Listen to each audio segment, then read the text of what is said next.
알겠습니다.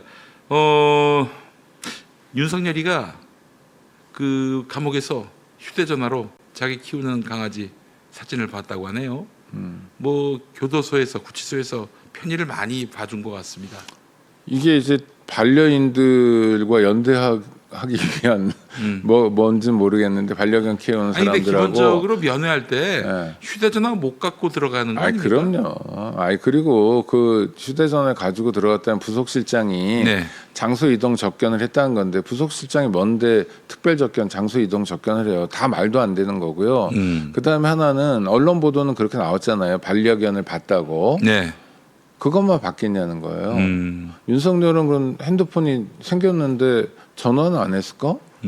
핸드폰이 생겼는데 다른 거는 해보고 싶지 않았을까? 그럼요. 네, 근데 오로지 뭐 극우 유튜브를 본다든지. 네, 그러니까 오로지 강아지만 봤다고요? 이건 믿을 수 없는 거고요. 절대 못 믿죠. 네, 그러니까 하여튼 법무부의 기강이 좀 많이 해이해진 것 같고 기강을 좀 잡아야 될 것 같아요. 네. 자꾸 정성호 장관 얘기하게 되네요. 기강을 잡고 분명히 처리할 건 처리해야 되거든요. 그런데 네. 그러지 않고 지금 검사들에 둘러싸여 있기만 한데 이재명 안타깝고 대통령하고 별로 답답합니다. 어울리는 분 같진 않아요. 네. 저 정성호 장관이.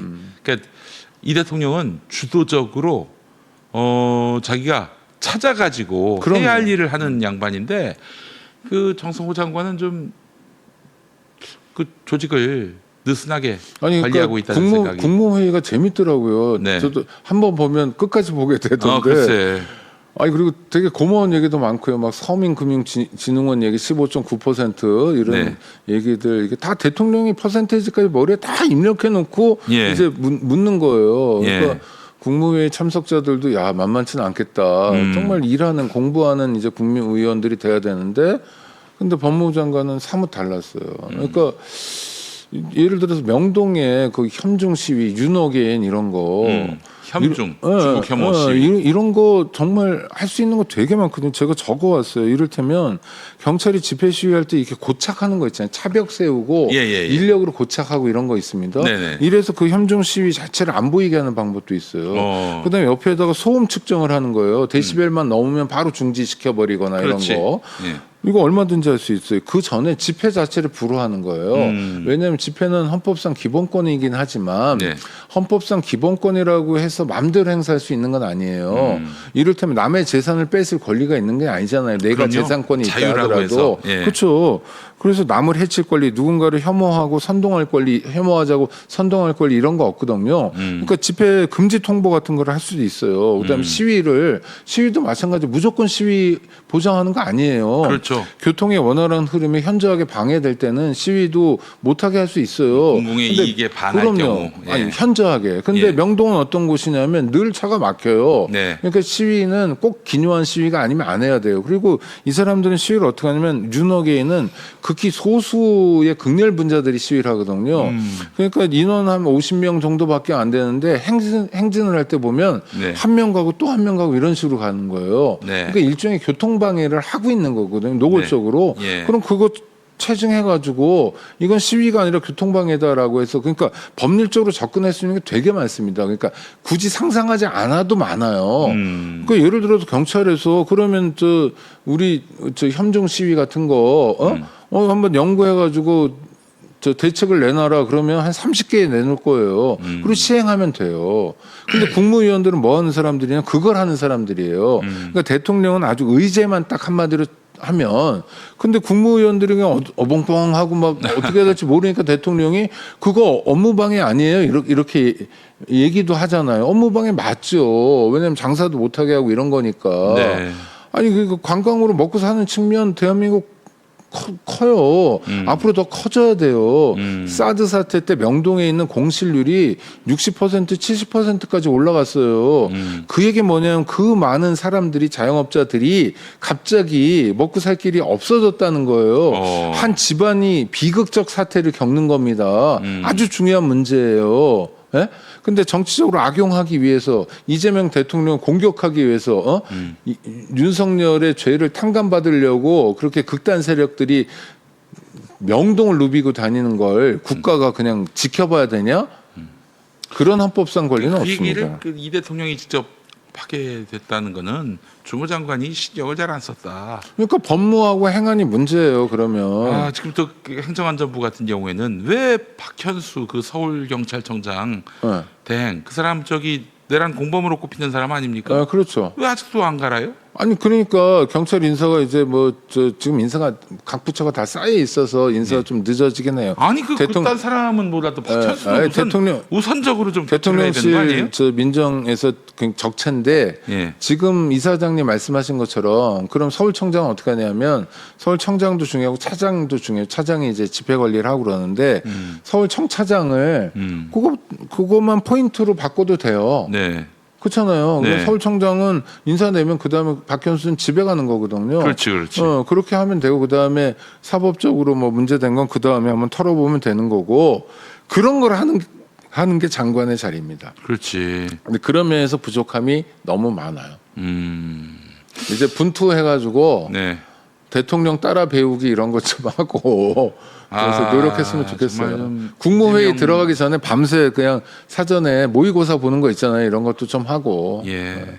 이재명 대통령이 그 주변에 사람이 많이 없었어요. 왜냐? 날마다 터니까 날마다 못 살게 구니까 그 근처에 갈 수가 없었던 거지. 그렇죠. 그러니까 이제 사실 사람이 없다 보니까 정부가 시작되면서 인사 문제가 발생할 수밖에 없었다라고 생각이 됐는데 그거는 한계죠. 그럼에도 그걸 투덜댈 수는 없는 거고요. 그렇지. 농부가 밭을 탓하면 안 되니까. 예. 그럼에도 최선을 다해서 노력하고 있는 중인데 한계는 분명한 거고 특히 21대에 친 이재명계 의원이라고 꼽을 만한 사람이 단 한 명이다라는 게 정설이잖아요. 솔직히 김남국이죠.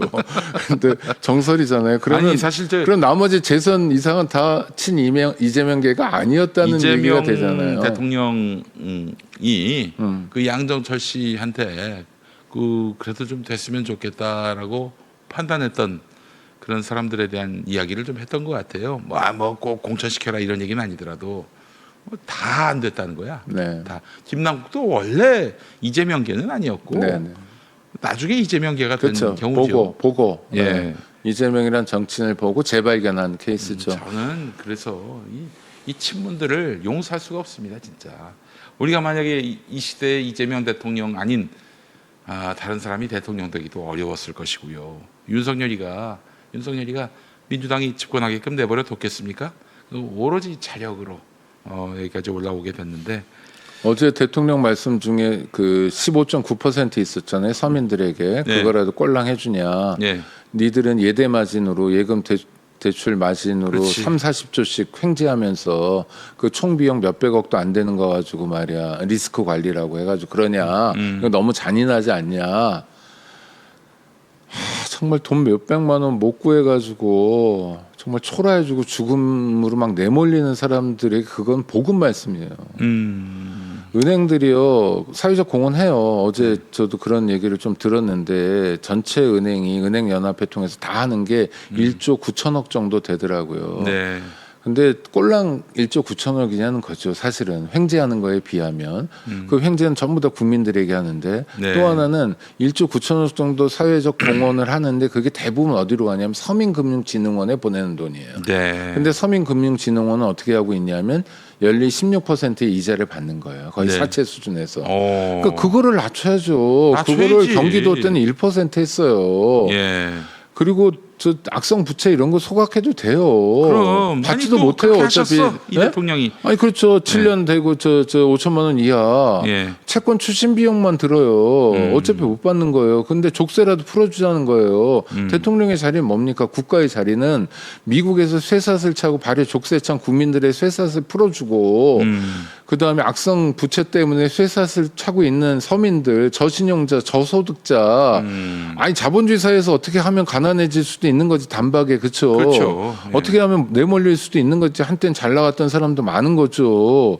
그런 사람들의 족쇄 풀어주는 게 역할인데 이런 면에서 대통령이 정말 고군분투하는 게 용비어천가 그만해야지. 고맙습니다 하는 생각이 들어. 아니 왜냐면 없는 사람들 입장을 아는 거예요. 그렇지. 맞아요. 그게 네. 몇백억 가지고 정말 아이고 참 막 욕하고 싶은 마음 같은 거 있잖아요. 그런 걸 아니, 대통령 욕하고 싶은 마음이었다는 게 아니라 네. 지켜보는 우리가 네. 그러면서 좀 문제를 풀어가 보자 이런 거죠. 그러니까 이제 이재명 대통령을 닮은 리더십에 대한 연구가 안 된 사람들이 너무 내각에 많이 포진돼 있는 것 같아서 좀 이재명 닮은 정치인들이 많이 나왔고 아니, 뭐 많이 이제 발탁됐으면 좋겠습니다. 이제 100일도 안 됐어요. 예. 일은 뭐 한 3년어치 일한 것 같은데 이제 100일도 안 됐으니까 예. 하나하나씩 잡아보고요. 또 하나는 어제 중요한 인사가 있었습니다. 예. 대통령실이 인사수석을 임명했어요. 그러니까 인사수석이 된 분은 인사 전문가거든요. 그래서 공무원 출신이고 그러니까 공직으로 오랜 분인데